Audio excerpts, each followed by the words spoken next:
उत्तर प्रदेश के मुख्यमंत्री योगी आदित्यनाथ आज लखीमपुर के दौरे पर थे, जहां उन्होंने एक बेहद अहम प्रोजेक्ट का निरीक्षण किया।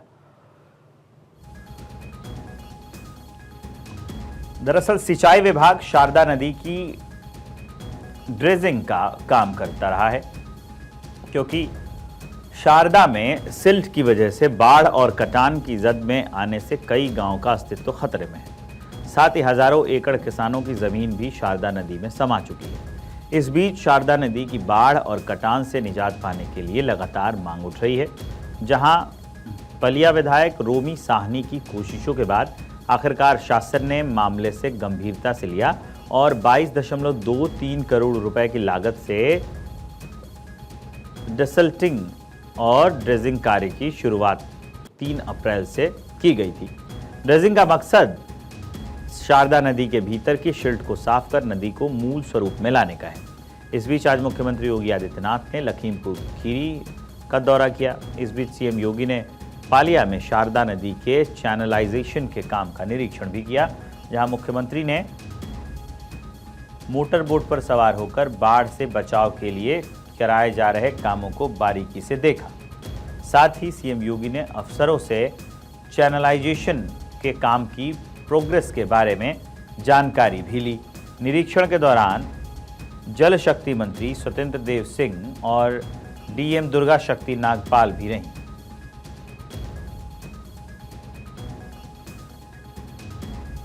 निरीक्षण के बाद सीएम योगी जनसभा स्थल पर पहुंचे, जहां मंत्री स्वतंत्र देव सिंह ने कहा कि 2017 के बाद बाढ़ की समस्या का धीरे धीरे समाधान हो रहा है। तो वहीं साथ ही मुख्यमंत्री योगी आदित्यनाथ ने भी जनसभा को संबोधित किया। इस दौरान सीएम योगी ने एक तरफ तो माफिया के सफाये की बात कही, तो वहीं दूसरी तरफ पहलगाम हमले को लेकर भी गुस्सा जाहिर करते हुए कहा कि पहलगाम हमले का जवाब देश के दुश्मनों को मिलेगा।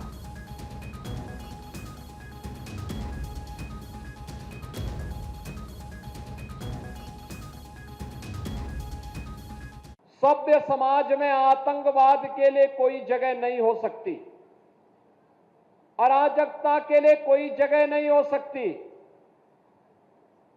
भारत सरकार की सुरक्षा, सेवा और सुशासन का जो मॉडल है वह विकास पर आधारित है, गरीब कल्याण पर आधारित है और सबकी सुरक्षा पर आधारित है।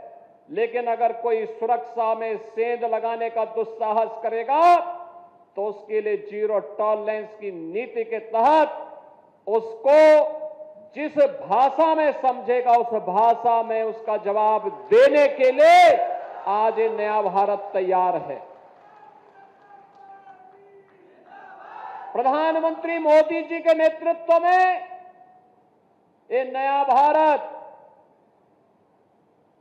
भारत किसी को छेड़ता नहीं, लेकिन अगर किसी ने छेड़ा है तब उसको छोड़ेगा भी नहीं।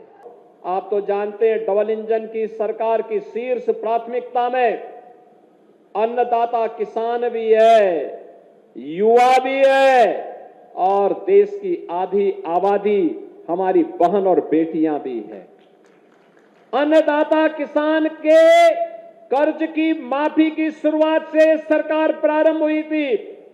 आज प्रधानमंत्री मोदी जी की कृपा से प्रधानमंत्री किसान सम्मान निधि का लाभ हर अन्नदाता किसान को उपलब्ध करवाया जा रहा है।